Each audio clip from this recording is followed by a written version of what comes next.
తెలంగాణ వ్యాప్తంగా జిల్లాల పునర్విభజనపైన రేవంత్ సర్కార్ కసరత్తు చేస్తోంది.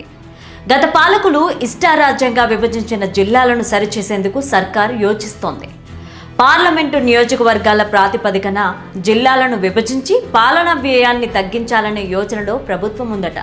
మరి కాంగ్రెస్ ప్రభుత్వం జిల్లాల విభజన చేపడితే ఏ జిల్లాలకు నష్టం జరగనుంది, ఏ జిల్లాలకు లాభం జరుగుతుంది?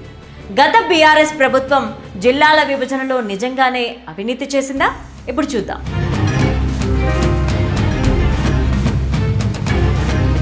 తెలంగాణ రాష్ట్రంలో జిల్లాల పునర్విభజనకు కాంగ్రెస్ సర్కార్ కసరత్తు చేస్తోంది.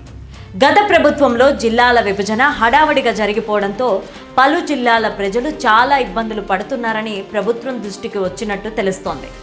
జిల్లాల విభజనతో పాటు మండలాలు, రెవెన్యూ డివిజన్లను కూడా మార్పు చేయాలని ప్రభుత్వం భావిస్తోంది. ఇటీవలే అసెంబ్లీలో మంత్రి పొంగులేటి ఈ అంశాన్ని లేవనెత్తడంతో జిల్లాల మార్పునకు సర్కార్ శ్రీకారం చుట్టబోతున్నట్లు అంతా అనుకుంటున్నారు.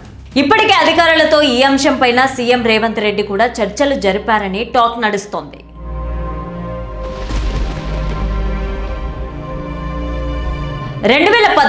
జూన్ 2న బీఆర్ఎస్ ప్రభుత్వం అధికారంలోకి వచ్చిన నాటికి రాష్ట్రంలో 10 జిల్లాలు, 48 రెవెన్యూ డివిజన్లు, 466 మండలాలు ఉన్నాయి. వాటిని 2016లో పెంచగా 33 జిల్లాలు, 68 రెవెన్యూ డివిజన్లు, 584 మండలాలు అయ్యాయి. 2016 అక్టోబర్ 11 విజయదశమి నాడు ఈ కొత్త జిల్లాల విభజనను అధికారికంగా విడుదల చేయడం జరిగింది. ఆ తర్వాత పలు జిల్లాల ఎమ్మెల్యేలు, ఎంపీల డిమాండ్ మేరకు 76 రెవెన్యూ డివిజన్లు, 612 మండలాలుగా పెంచేశారు. బీఆర్ఎస్ ఎమ్మెల్యేలకు ఇష్టం వచ్చినట్టు మండలాల సంఖ్యను పెంచడంతో చాలా ఇబ్బందులు వస్తున్నాయని కాంగ్రెస్ ప్రభుత్వం చెబుతోంది. నాయకులు ఇష్టానుసారంగా విభజించిన తీరు పాలనా సౌలభ్యాన్ని దెబ్బతీస్తోందని కాంగ్రెస్ సర్కార్ ఆరోపిస్తోంది. ఒక నియోజకవర్గంలోని మండలాలు 2-3 జిల్లాలకు లింకులు ఉండడంతో నియోజకవర్గ అభివృద్ధి పనులకు ఆటంకం కలుగుతోంది.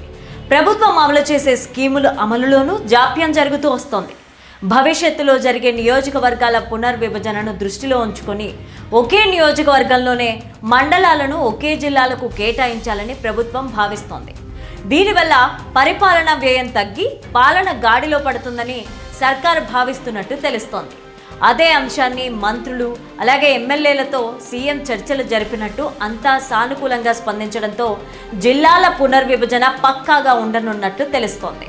గతంలో ఎలాంటి ప్రమాణాలు పాటించకుండా 10 నుంచి 33 జిల్లాలకు పెంచేయడంతో రాష్ట్ర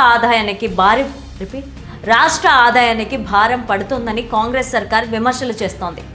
అందుకు గాను పార్లమెంటు నియోజకవర్గాల ప్రాతిపదికన జిల్లాలను విభజించాలని భావిస్తోందట. ముఖ్యంగా ఉమ్మడి వరంగల్, నల్గొండ, కరీంనగర్, మహబూబ్ నగర్ జిల్లాల నుంచి జిల్లాల విభజన పైన పలు డిమాండ్లు వస్తున్నాయట. హైదరాబాద్ నగరాన్ని కూడా 3 భాగాలుగా విభజించాలని నిర్ణయించినట్టు తెలుస్తోంది.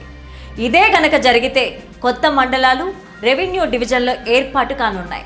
మార్చిలో జరిగే శాసనసభ బడ్జెట్ సమావేశాల్లోపు ఈ అంశంపైన పూర్తిగా కసరత్తు చేయాలని అధికారులను సీఎం ఇప్పటికే ఆదేశించారని వినిపిస్తోంది.